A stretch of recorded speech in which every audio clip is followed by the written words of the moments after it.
12월 4일 수요일 기도를 돕는 그 사랑 매일 묵상. 오늘은 시편 83편 14절에서 18절 말씀입니다.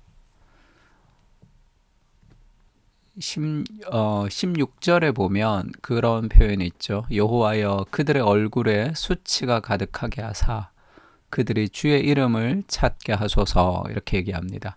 그러니까 악인들이 멸망하고 그 공의의 심판을 바라지만 그들이 결국 자신들의 잘못을 깨닫고 주의 이름을 찾게 해달라는 그런 기도입니다. 그것이 완전한 어떤 용서라기보다 징계에 가까운 기도이지만 결국은 그들의 주의 이름을 찾게 해달라는 이 기도는 우리에게 꼭 필요한 기도죠.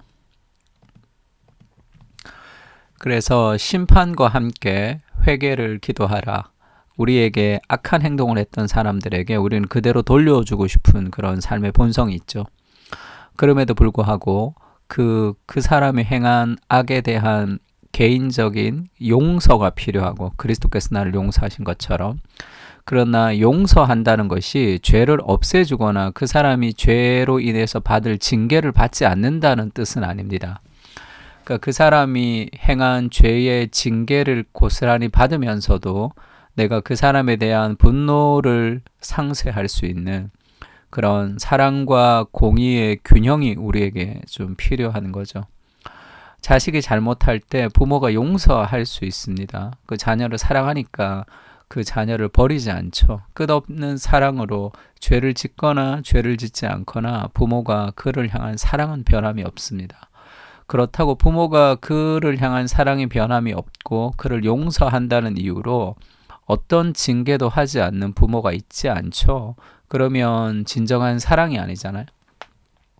그 행한 것에 대한 보응, 그 행한 것에 대한 심판, 그들에 대한 그 징계가 반드시 필요합니다. 그래야지 이 세상에 악이 근절되는 거죠. 누군가가 나를 폭행을 하고 그리고 누군가가 나에게 잘못된 행동을 했을 때 내가 용서해 줄 수 있습니다. 그러나 내가 개인적으로 용서했다고 그가 행했던 죄가 없어지진 않죠. 그가 형을 살아야 됩니다. 나의 용서와 상관없이 그가 행한 범죄의 중함에 따라 그것 자체가 징계를 받아야 되는 것과 마찬가지죠. 그래서 용서와 징계는 함께 갈 수 있습니다. 사랑과 공의가 같이 가는 것처럼. 그래서 14절에 살림을 사르는 불과 산에 붙는 불길같이 주의 광풍으로 그들을 쫓으시며 주의 폭풍으로 그들을 두렵게 하소서. 하나님의 심판과 하나님의 징계를 하나님께서 갚아주십시오, 이렇게 얘기하죠. 여호와여 그들의 얼굴에 수치가 가득하게 하사 그들이 행했던 것이 잘못되었구나라는 것을 깨닫게 해서 결국 주의 이름을 찾게 하는, 하나님을 우습게 알고 하나님보다 자신을 더 의지했던 그 모든 교만이 다 꺾어지고 결국 주의 이름을 찾게 하는 그들이 진정으로 하나님 앞에 굴복되게 해주십시오, 그렇게 기도하는 거죠. 그들로 수치를 당하여 영원히 놀라게 하시며 낭패와 멸망을 당하게 하사 여호와라 이름하신 주만 온 세계의 지존자로 알게 하소서. 결국은 하나님이 승리하고 그들이 무너지게 해달라, 그들이 실패하게 해달라, 그들이 잘못된 행한 대로 보응해달라 기도합니다. 그럼에도 불구하고 그들의 주의 이름을 찾게 해달라는 그 심판과 회개를 함께 기도할 수 있는 거죠. 그들이 그 행한 것을 보응되었으면 좋겠다. 그럼에도 불구하고 그들이 정말 자신의 잘못을 깊이 깨닫고 회개할 수 있으면 좋겠다라는 마음이 우리에게 동시에 있는 거죠. 그런 기도가 동시에 갈 수 있습니다. 로마서에 보면 이런 말씀이 있죠. 너희를 박해하는 자를 축복하고 저주하지 말라. 즐거워하는 자들과 함께 즐거워하고 우는 자들과 함께 울라. 서로 마음을 같이하여 높은 데 마음을 두지 말고 도리어 낮은 데 처하며 스스로 지혜 있는 채 하지 말라. 아무에게도 악을 악으로 갚지 말고 모든 사람 앞에서 선한 일을 도모하라. 할 수 있거든 너희로서는 모든 사람과 더불어 화목하라. 우리를 박해하는 자를 축복하고 저주하지 말고 그리고 악을 악으로 갚지 말고 선으로 우리가 악을 이기는 그런 사람들이 되어야 됩니다. 그러나 그것이 끊임없는 용서, 끊임없는 안아줌은 아니죠. 그러면 세상에 악이 근절되지가 않습니다. 용서하지만 징계가 함께 갈 수 있는, 그래야지 건강한 징계를 할 수 있는 거죠. 마태복음에도 이런 말씀이 있죠. 또 내가 이웃을 사랑하고 원수를 미워하라 하였다는 것을 너희가 들었으나 나는 너희에게 이르노니 원수를 사랑하며 박해하는 자를 위하여 기도하라. 원수를 사랑한다는 것이 원수가 했던 잘못된 행동에 대해서 우리가 지적하지 않거나 그를 징계하지 않거나 그를 심판하지 않는 것은 아닙니다. 그러니까 우리가 사랑 안에서 진리를 말하라라고 할 때도 그렇게 얘기하는 거죠. 우리가 그 사람을 너무 사랑해서 그 사람 안에 있는 악을 그대로 둘 수 없을 정도로 그를 사랑하기 때문에 그에게 그 행동이 잘못되었다, 그렇게 충고할 수도 있습니다. 조언할 수도 있는 거죠. 그래서 뭔가 이 관계성 안에서 이 좋은 말만 하는 거, 뭔가 혼나보지 않는 것, 징계가 없는 것, 관계 안에서 갈등이 없는 관계는 건강한 관계라고 할 수 없습니다. 주종의 관계가 되는 거죠.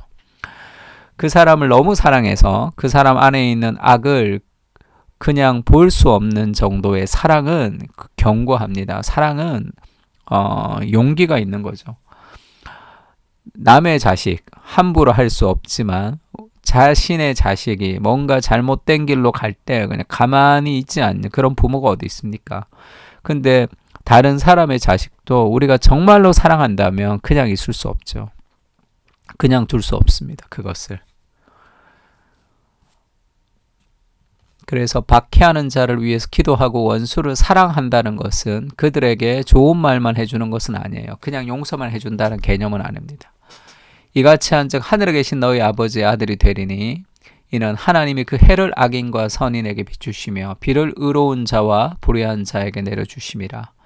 너희가 사랑하는 자를 사랑하며 무슨 상이 있으리요? 세리도 이같이 아니하느냐? 너희가 너희 형제에게만 무난하면 남보다 더하는 것이 무엇이냐? 이방인들도 이같이 아니하느냐? 그러므로 하늘에 계신 너희 아버지의 온전하신가 같이 너희도 온전하라. 그래서 우리의 악인들을 향한 회개, 그리고 그들이 그리스도를 통한 그런 회복을 우리가 이제 기도할 수 있습니다. 또 기도해야만 되죠. 단순히 심판이 아니라. 왜 그렇게 해야 되냐 하면 그리스도가 우리를 그렇게 하셨기 때문이죠. 로마서 5장 8절은 그렇게 얘기합니다. 우리가 아직 죄인 되었을 때에 그리스도께서 우리를 위하여 죽으셨다. 그래서 하나님께서 우리에 대한 자기의 사랑을 확증하셨다. 그리스도가 죽을 만큼, 그리스도를 죽일 만큼 내가 너를 사랑한다는 것을 확증해 주셨어요. 언제요? 우리가 아직 죄인 되었을 때요. 우리가 뭔가 거룩한 삶을 살았기 때문이 아니라 전혀 그렇지 않을 때도 그리스도가 먼저 우리를 사랑하시는 그 사랑이 우리를 변화시키는 거잖아요. 그러면 이제 우리가 그의 피로 말미암아 의롭다 하심을 받았으니 더욱이 그로 말미암아 진노하심에서 구원을 받을 것이니 10절은 어떻게 얘기합니까? 곧 우리가 원수 되었을 때 단순한 죄인이 아니라 하나님과 적대적인 관계, 우리가 하나님의 원수가 되었을 때에 그의 아들의 죽으심으로 말미암아 하나님과 화목하게 되었은즉 화목하게 된 자로서는 더욱 그의 살아나심으로 말미암아 구원을 받을 것이니라. 우리가 죄인 되었고 우리가 원수 되었을 때에 우리를 향한 사랑과 은혜가 우리를 변화시켜 가는 거잖아요. 그래서 우리가 원수된 사람들을 향해서도 그들이 하나님 앞에 깊이 회개하며 은혜 받기를 간구해야 됩니다. 그것이 하나님의 공의가 이 땅에 이루어지는 것, 그리고 그의 잘못을 모든 것으로 덮어주는 것하고는 또 다른 일이라 얘기했습니다. 우리가 이런 균형을 이루려면 결국 예수님을 닮아가야 되는 거죠. 예수님 앞에 기도하며 우리가 날마다 그리스도의 모습을 닮아갈 때 이런 균형이 생기는 겁니다. 이럴 때 이렇게 하고 저럴 때 저렇게 하고 그것을 배우면서 균형이 있어지는 게 아니고요. 원수를 용서하며 심판하는 사랑과 정의의 균형을 누리게 하시고 그리스도의 십자가에서 선으로 악을 이기셨음을 믿고 그리스도의 사랑과 정의를 가지고 세상을 변화시키는 사랑과 공의의 사람이 되게 하여 주옵소서. 용서와 정의가 함께 갈 수 있음을 확신하며 치우치지 않는 그리스도의 사람이 될 수 있도록 은혜를 부어주시고 함께하여 주시옵소서. 그런 공의와 사랑의 균형, 예수님을 닮아가는 그런 우리가 되었으면 좋겠습니다. 우리 시편을 가지고 다 같이 기도하겠습니다.